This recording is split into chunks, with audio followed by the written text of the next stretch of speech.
What's up, you wonderful folks of FFS? It is I, ShaunFFS, and welcome to the first installment of FFS Ask Away.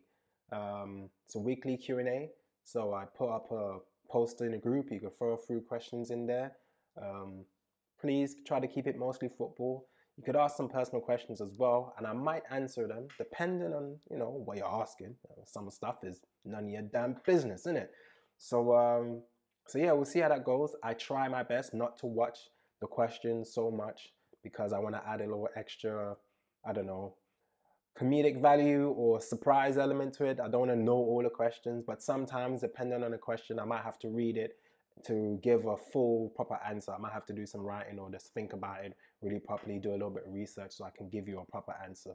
So but for the first episode, I haven't really watched the questions. I think there's two that kind of stuck out that I saw like by mistake. I'll answer those ones, and we'll see how this goes, man. I'm excited. I want to see how this goes. A really good response for the first episode, so thank you very much. If I don't get to your question this week, maybe I get to it next week, depending. Maybe I might jump on a stream and answer the rest of the questions, but I'm trying to keep this as short as possible, and you lot know I can talk forever, so pray for me. All right, let's get to the first question. It's from Daniel. Shout out to Daniel. I'm going to be looking to, this side of the screen all the time because I've got the laptop here. But what's your favorite all-time Arsenal 11? That's a tricky one. Anytime someone gets asked these questions, man, you always end up leaving out people. And I'm going to leave people out. I'm not going to pick favorite team as in just kind of squeeze all my stars into there. I'll do a little bit of squeezing, but like I want to pick a team that you could actually see play kind of thing, and it won't be too far off. It's a team that could actually win. So no playing three at the back for me. I'm gonna stick to four. Off the top of my head, I'm trying to make this nice, short and sweet. Shit, I already know certain players I like are not gonna make it. Van Pagan is not going to make it. Rasicki might not make it. Hleb might not make it. Flip Petit might not make it. Shit. Clichy might not make it. Okay. Jens Lehmann in goal. Despite the Champions League final, Jens Lehmann in goal. He did me wrong, and I like Gale Force wins Clichy, but I'll go with Ashley Cole left back. I loved Colo Touré and Sol Campbell at their best together. But I'm going to go with Sol Campbell and Tony Adams. Yeah. Right back, Dixon. I mean, it's the best right back I've seen us have. Hopefully, like Tomiyasu can, do better. But, as for Hector Bellerin and Lauren and Emmanuel Eboué, holy shit. Dixon, that was quick. Dixon just came off the top of my head on that one. In the middle, fuck, this is gonna be hard. But I'm gonna do like three in the middle, like how we play now, or double pivot and one up top. And then I'm gonna go with Gilberto Silva. Has to be there. I am so sorry, Petit. Fuck. I'll put Vieira and Gilberto. I want to put Petit because calmer heads will prevail, And Petit was people don't give Petit enough ratings, man. He's a baller. And at least I can trust him to not get sent off. But he was wild too. But I have to go with Captain Vieira, man. I have to go with the captain. So him and Gilberto, they got shit wrapped up. Ain't nothing happened with them two there. In the creative role spot, a lot of people could go there. Fuck. Ozil, Hleb, Wazicki, Fabregas. Shit. I cannot believe I'm doing this. But it makes all the sense in the world now. I'm going to have to go with Bergkamp. I'm going to have to play him in that role. It's the closest to a 10 he has to play that role. Free role, number 10. You got Gilberto and you got Vieira looking after him. They're fine. So that's it, Bergkamp. And then I'm going to play with the front three. This is where the squeezing like gets involved, this is when the squeezing gets involved. It's gonna be mad because a certain guy has to be there, and he's kind of messing up the whole thing, but he has to be there. I wouldn't be supporting Arsenal if it weren't for him. So Ian Wright at the top. He's at the top. He's in the box, causing havoc, sniffing out a goal, shooting, doing everything that he does just to get that goal. Ian Wright's there. Fuck. This is mad. Van Pagen's not there. Fucking Adebayor's not there. I'm going to play Henry on the right. Some people saying, why not on the left? You know, because he's been played on the left, groomed on the left. But I cannot play him on the left because Perez is on the left. So Henry has to play on the right. Let him do his damage coming down the right side. Because Perez plays for me. He plays for me. So, yeah, that's it. Ian Wright up top. Perez on the left. Henry on the right. In the hole, you got Dennis Bergkamp. Then you got Gilberto Silva and Vieira. And then behind them, you got Sol Campbell and Tony Adams, Dixon, Cole. And crazy Jens in the goal. That's my all-time favorite. Honorable shout-outs, because you lot know I love Rosicky. He's my guy. He's on the bench. He's on the bench with Fabregas and Hleb. When we had that trio playing together, the midfield it was good times. But not everyone can make it, and that would have to be at Ozil as well. But yeah, that will have to be my team. All right. Hope you like the answer, Daniel, and shout out, man, to you, man, for even being part of this. Appreciate you, bro. All right. Next question is from Stephen Duku. Shout out to you, my guy. Where do you see Newcastle in the next 5 years? Where do I see Newcastle in the next 5 years? You got the money now. It doesn't mean you go and turn out to be PSG, but you got the money. So it's all about the right investment now. I see no reason why you can't do what Man City has done. Might be harder because they did it at a certain time, but if you had, like you said, 5 years, if you had like a 5-year plan, everything from like the training ground, everything just get changed like what Man City did. Why can't you? If you spend your money, if you spend all the money you have, you now have resources. So if you use those resources properly, I see no reason why you can't do what the Pool have done and what City has done, which is just step up the level of the team, like bit by bit, season by season, get rid of some deadwood. There's going to be some trial and error, of course. Remember, City had Santa Cruz for one part, and shout out to Santa Cruz, that was my guy. But I mean, they've tried and fell. You will have to try and fail. The Pool, try and fail. Everyone has to, go through these bad buys. Hopefully, you don't have to do it in a way that City have done when they've spent like 40 mil and then have to spend another 40 mil. Like shout out to what's his name, Malanga. You're gonna have to. Hopefully, you don't do a few of them. But 5 years time with the right investment. First, you have to get the right coach. I'm not sure of how is that coach. Manager, sorry, but if you're looking at what the Pool have done, if you're looking at especially what City have done, now that you do have these resources, I see no reason why in 5 years you'll be right in a prime position to challenge for the title. You might be able to do it in 4 if you do the right enough work, because you don't have so much deadwood to get rid of. Like some other clubs, at least from what I can see, they don't have so much deadwood. So yeah, I would say 5 years, right investment, right coach, change everything, training ground, everything, change your whole culture of the club, build a foundation for success with people with the right attitude that want success, and your recruitment, not only the team players, but like backroom staff and all stuff, has to be like meticulous, because if you do it, like you can be City, you can be up there very easily. Now that you have the resources. So 5 years time, I say you should be challenging for a title in 5 years. Facts. Next season, your 2022-2023 season, your aim is Europe. That's your target. has to be minimum top 10. But you should aim for Europe next season.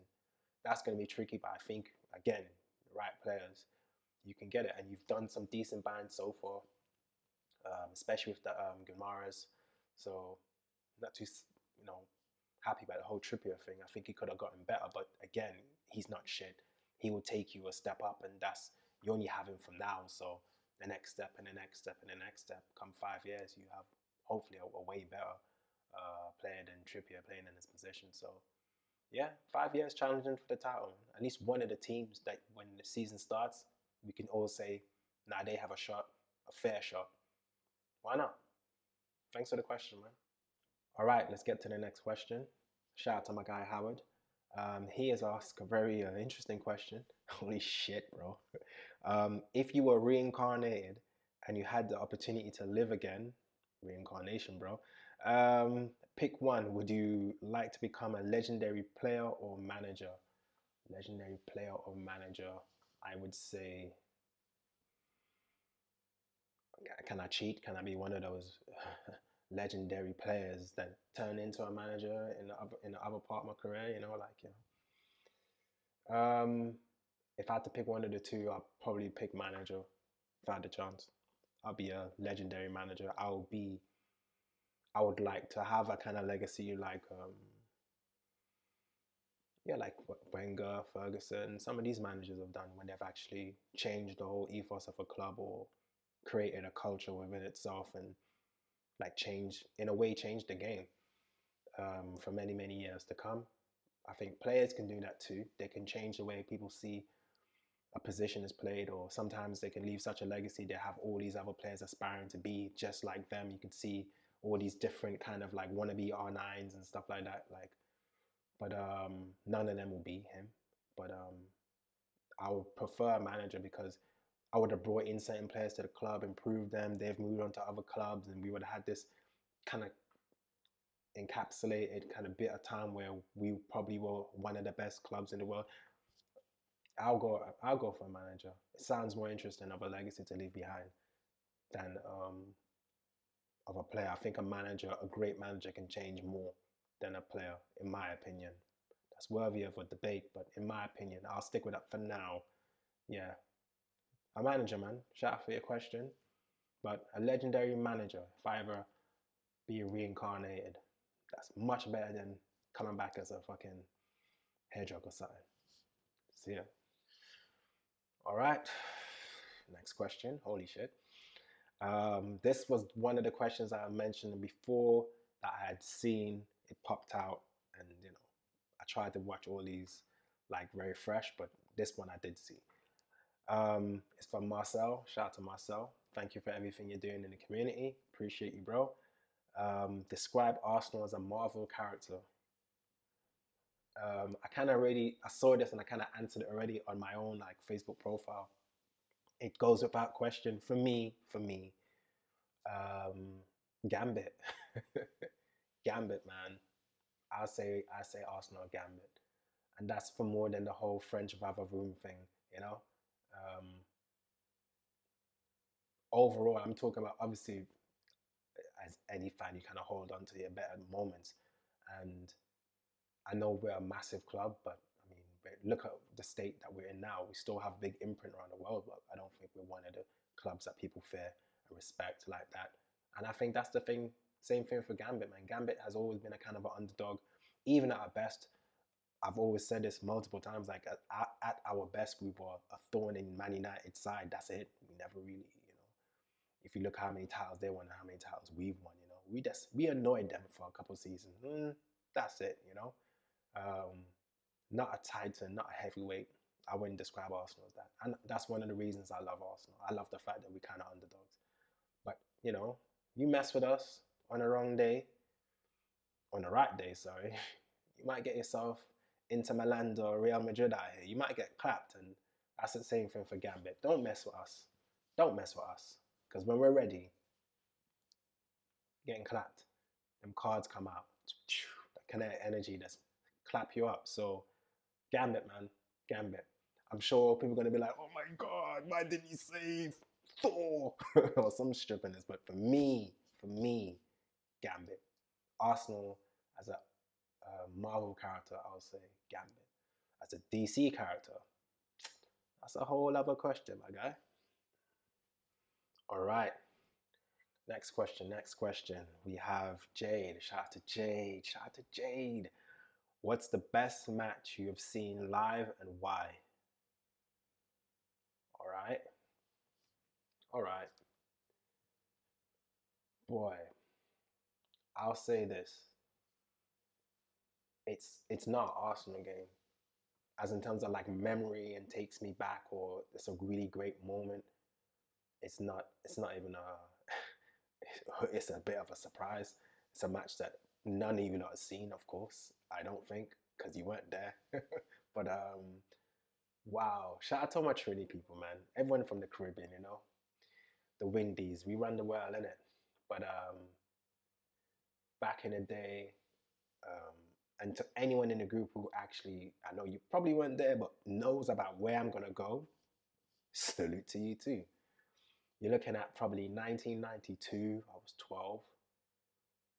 Probably 1991. Um, Arima, where I used to grow up in Trinidad and Tobago. I used to grow up in a place called Arima. It's known as the heart of Trinidad because where it's located. Um, Arima Comprehensive against Saint Augustine. Anyone that knows about Saint Augustine, their whole uniform was green. They called it Green Machine. And in the early 90s, them with a few other uh, schools like QRC, Queen's Royal College, who else? Fatima, holy shit. Yeah, those three were like dominant in like school football was used to show on TV. Is like one of the biggest things we had in Trinidad before the league started. We had a funny little league with like 6 teams and stuff, and one of them was all the policemen, one of them were all the army, one of them was all the firemen. It was really really weird. But what we used to be big was the the school, secondary school, and comprehensive school games. They used to literally show on TV. Um, and I went to the Arima Velodrome and I watched Arima Comprehensive, Compre for short, versus the Green Machine. No one, no one, no one thought we would ever, no one thought. And I say we, I'm supporting the school, even though I don't go to the school. I'm supporting the school just because it's the biggest school in the town. It represents Arima. So everyone from Arima is going to go out there to Lime to do whatever, but definitely to watch the game and to play against St. Augustine. Yeah. And yeah, got into it's very easy to get in, sneak your way in or whatever. I think I paid. And yeah, we beat them. I can't remember the score. I cannot remember the score for the life of me. I should remember the score, but I just remember us being underdogs and beating the Green Machine, and that being one of the best moments of my life watching a game. It was better than my first Arsenal game when I moved to England later on in my life. Like that game was like real underdog, classic. And there was a guy that used to play for Arima who was like a local star. His name was Skeet, and yeah, he was a bad man. He was a bad man, and to watch him play, I see him play around the street. My school, my primary school, was right next to the comprehensive school. So sometimes we would jump over the fence and watch them train and watch them play. And everybody knew they had some ballers, and he was like the best player in the school and in the area.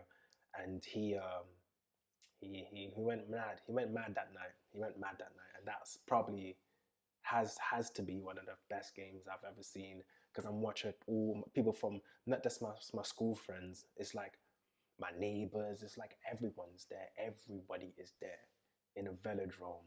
Don't know how many. I don't know people fit in there. It's not a big stadium, but it's big enough, man. Maybe at least 1,000, 2,000 people there. Just having a blast, like music playing and stuff. Real party after that. You're walking down the street, everyone's got their little speaker, you got the Rastaman playing reggae and all that kind of stuff. It was a total vibe and one of the best memories I've ever had in football. So yeah, surprisingly, it's not an Arsenal game or anything like that. Maybe not the biggest thing for some of you to hear, but that's stuck in my head forever. Shout out to Arima, all my TNT people, all my Windies people. We stay winning. Okay, these two questions I'm seeing now, okay, I'll entertain it. My guy, Stephen, rum all day, yeah? Rum all day. Fire bun tequila. Great for cocktails and stuff. I have a love for tequila, but yeah, rum, you fucking cheeky guy. Um, what else we have? Shout out to my guy Ashley, who has the baddest juve. Answer that question very easily for you. Trinidad and Tobago has the best carnival in the world, has had the best carnival in the world for a long time. I know people say Brazil, but Brazil is not doing what we're doing. It's different music, it's different. And the landmass of Brazil, of course, you know. So when it comes to soca and stuff like that, that kind of carnival, we run it, have been running it. Shout out to all the other Caribbean nations who have their carnival and have good ones as well. But you know, we set the bar, we hold the bar, we are the bar. It's us in it. And I say that, and I'm gonna add on to that and saying it is us, but it's all of us. You know, stop all this. You know, it's all of us. It's Windies, man.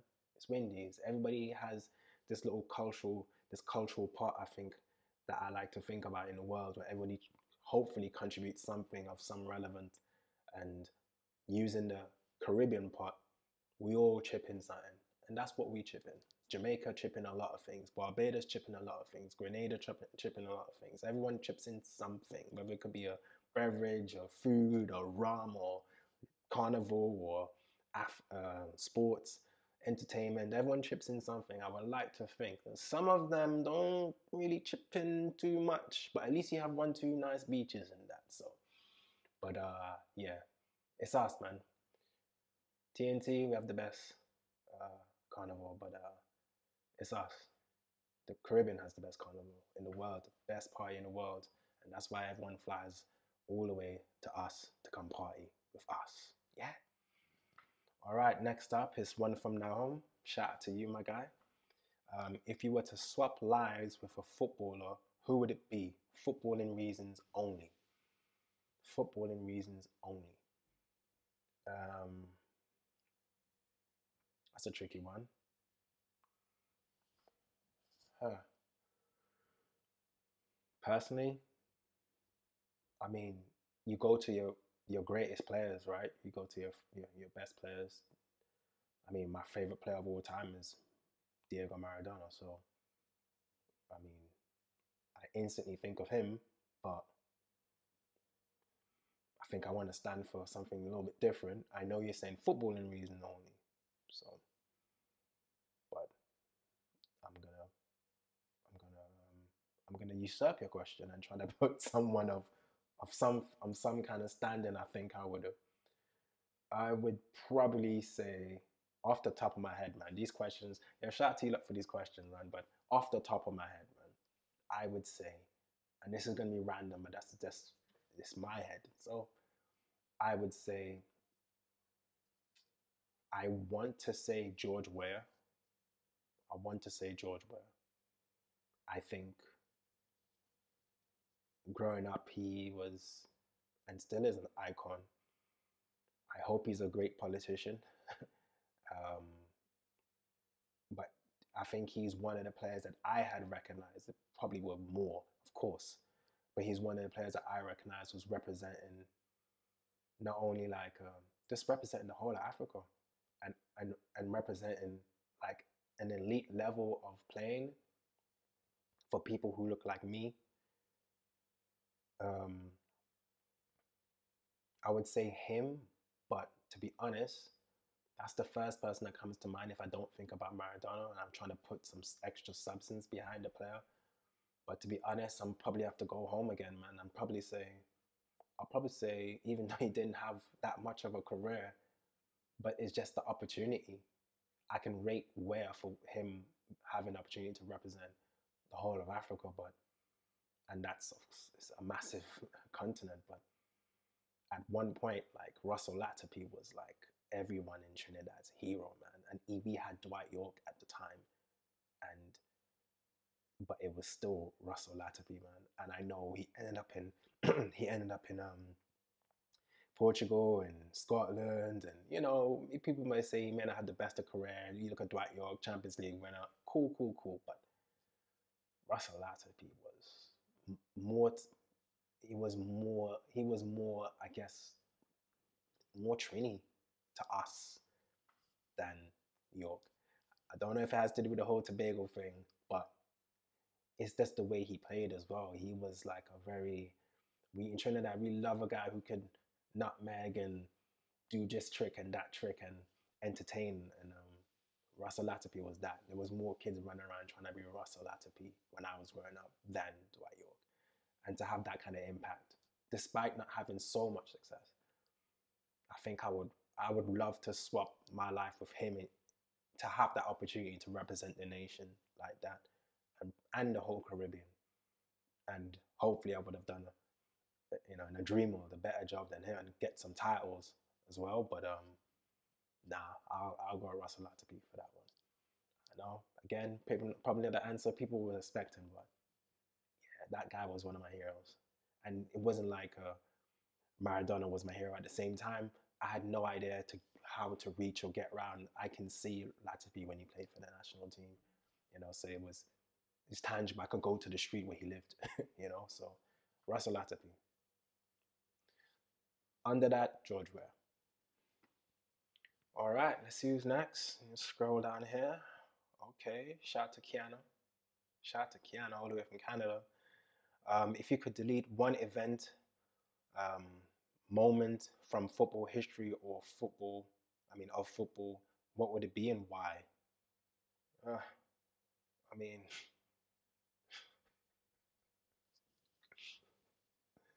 oh man, Champions League final against AC.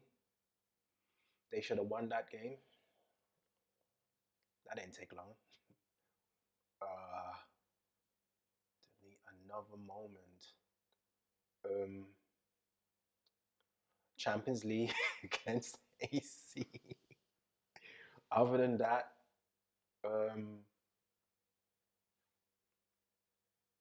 yeah, I would delete that. I can't think of another one.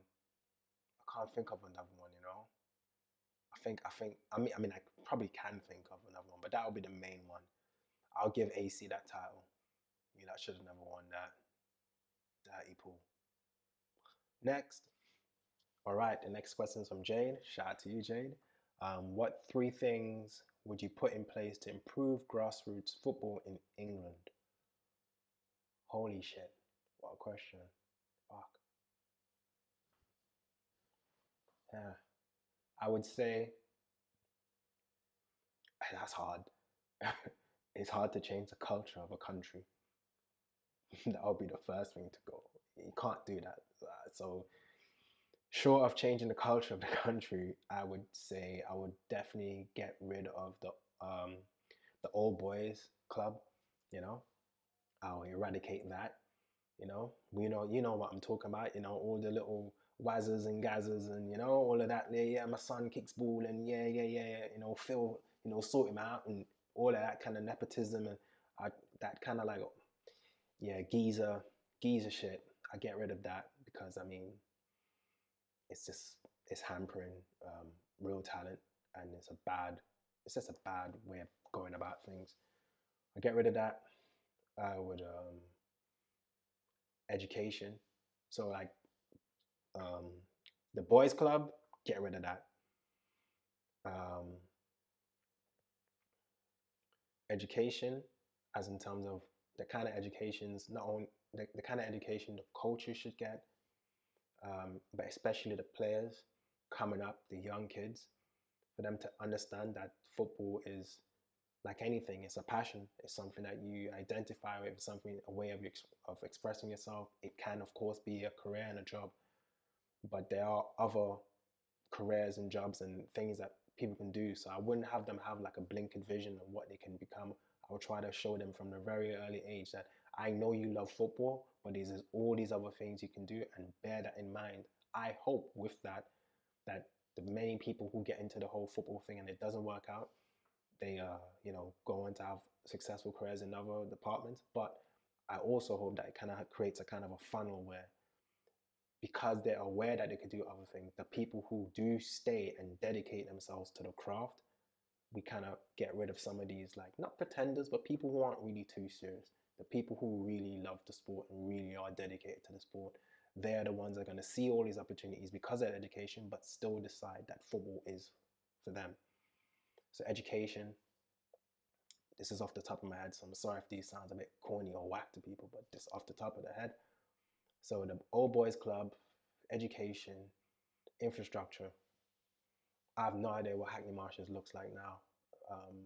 I told like they halved it or they cut off certain pieces and stuff, and I don't know, probably tower blocks up there for now, some kind of like, or maybe a whole bunch of you know, I don't know, Prets and Costas, but the way London's going, but infrastructure, and not just infrastructure. I know I went straight to London because that's where I'm from, but infrastructure across the country. London's been eating well for a long time. There's a lot of places around England that need an upgrade and need some help and some funds going their way. So yeah, infrastructure, the old boys club, and education. Yeah, yeah, that's a good question actually. Surprised myself, pat myself in the back for that one. Thanks, Jake. All right, I want to thank everyone for the first episode of FFS Ask Away. Hope you enjoyed yourselves watching this, and I hope the questions, people who asked the questions, I gave you an answer that was suitable. There were a few questions about a certain club. Unfortunately, out of time. Out of time. I try to get to every single question. I did want to make this a short video, but it just worked out that we just don't have enough time. Maybe next week. I'll keep these questions. I'll save this in the group. Maybe next week I get to those questions for you, and you know, we can have a good time then. But until then, thank you very much for FFS Ask Away, the first episode, and ask more questions, man. See you lot later. Sorry, man. Out of time.